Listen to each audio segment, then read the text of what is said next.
Guys, আপনারা কি মাছ খেতে পছন্দ করেন? আমি তো একদমই পছন্দ করি না। আমি পছন্দ করি না মানে এক ফোঁটাও মাছ খাবো না। আমি মাছ খেতে পছন্দ করি না। তো দেখেন আম্মু কি বুদ্ধি খাটাইছে এখানে। আমি মাছ খাবো না বলে আম্মু আমাকে কি টেকনিক অবলম্বন করে আমাকে মাছ খাওয়াই দিয়েছে। সেটা বুঝতেই পারিনি যে এটা মাছের রোল নাকি মাছ নাকি শিক। তো আসসালামু আলাইকুম গাইস, কেমন আছেন আপনারা? তো আম্মু প্রথমে মাছটা ভেজে কাঁটাটা আলাদা করে দিল। তারপরে কাঁচা মরিচ, কাঁচা পেঁয়াজ কুচি করে নিল এবং লবণ, সরিষার তেল দিয়ে সবগুলা মিক্স করে নিল। এক প্রকার মাছের ভর্তা বানাই নিল। তারপর ছোট্ট করে রুটি করে নিল। তো মাছ খেতে আপনারা কে কে পছন্দ করেন অবশ্যই জানাবেন। এখন ছোট্ট করে রুটি বেলে নেওয়া হইলো।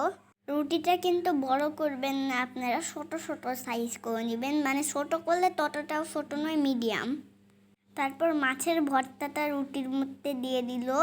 তো তারপর আম্মু সুন্দর করে পেঁচায় রোল বানাই দিল, কি সুন্দর করে দুই দিক থেকে। আপনারাও এভাবে বানায় বাচ্চাদেরকে দিতে পারেন।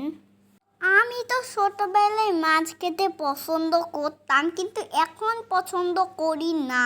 আমি এখন একটু বড় হয়েছি, মাছটা পছন্দই আর হয় না, ভালোই লাগে না। যে আমি যে জিনিসটা খেতে চাই না সেটাই আম্মু আমাকে টেকনিক অবলম্বন করে খাওয়াই দেয়। আম্মু বলে আমাকে নাকি সব খেতে হবে। আমি বড় হচ্ছি, আমি বুদ্ধির দরকার, পড়াশোনার জন্য দরকার, আরো অনেক কিছু বলে আমাকে বুঝায় দুধ, ডিম, মাছ, গোশ, ডিম সব খাওয়াই দেয়। আসলে আম্মুরা কি এমনই হয়, যেই জিনিসটা আমি খেতে চাই না সেই জিনিসটাই আমাকে টেকনিক অবলম্বন করে দিয়ে দেয় খাওয়ার জন্য। কি আর করা যাবে, আমাকে তখন খেতেই হয়। তো আমাদের গল্প করতে করতে রোলটা সম্পূর্ণ বানানো হয়ে গিয়েছে। এখন আমরা এক এক করে বেজে নিচ্ছি। আপনারা একবার হইলেও এই পদ্ধতিটা অবলম্বন করবেন।